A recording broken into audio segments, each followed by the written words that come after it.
The magic of Macy's. We're a part of your life.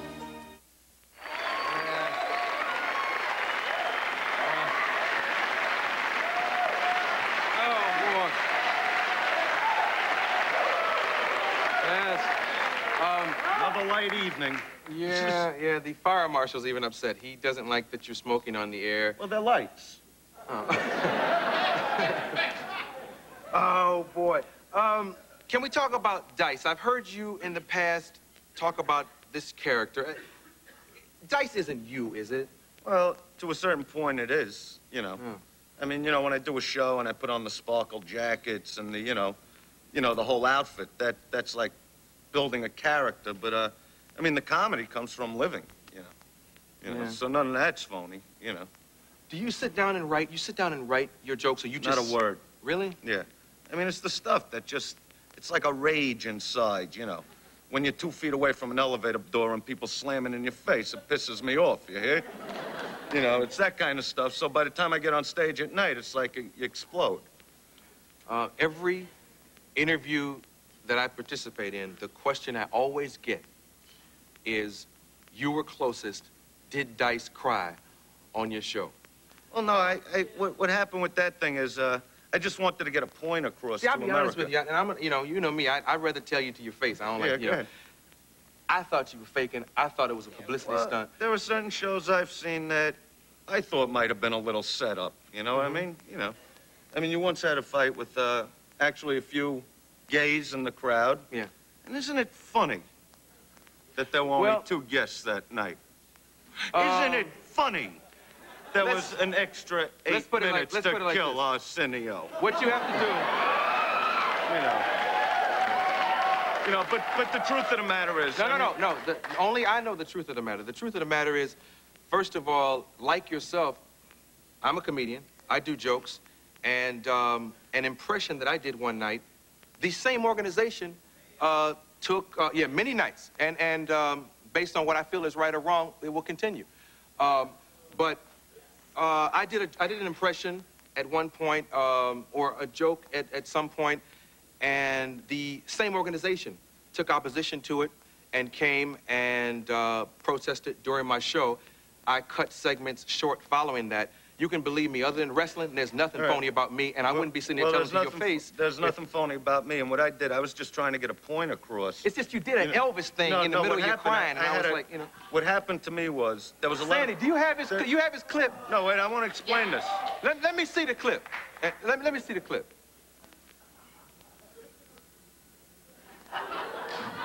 Andrew Clay is a guy that came out here about 10 years ago. And he broke it. You know what I mean? Broke his... He believed in himself, became the hottest comic in the world. And anybody that doesn't like it, go with whatever they say about me. No,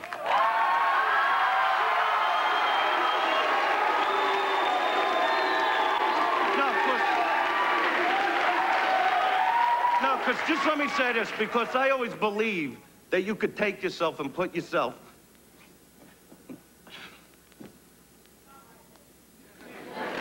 No, I get choked up because, you put yourself where you want to be. And, you want... No, wait a minute.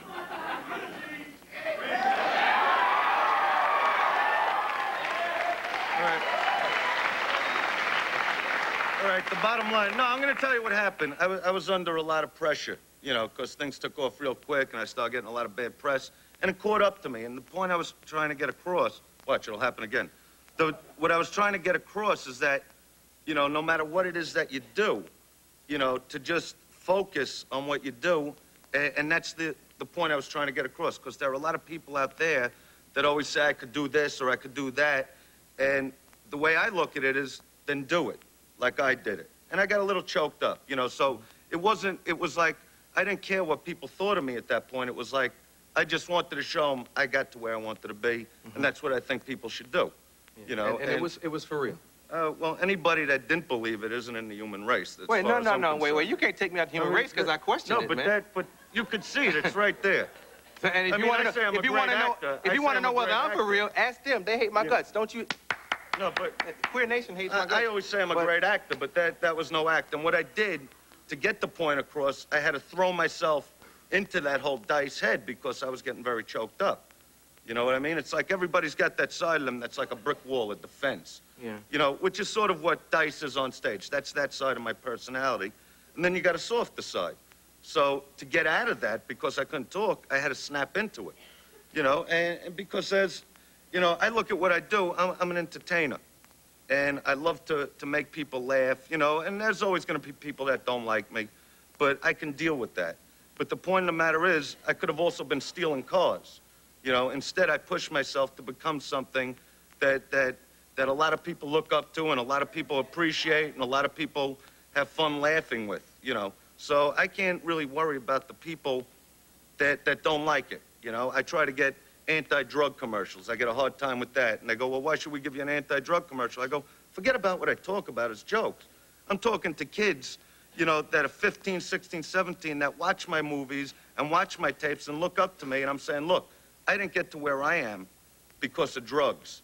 I got there without it. And that's the only way, you know, and that's what I believe in. Well,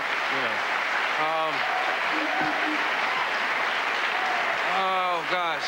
The movie opens tomorrow. I've done the best I could with this, y'all. We live in a country where we agree to disagree because it's a free America.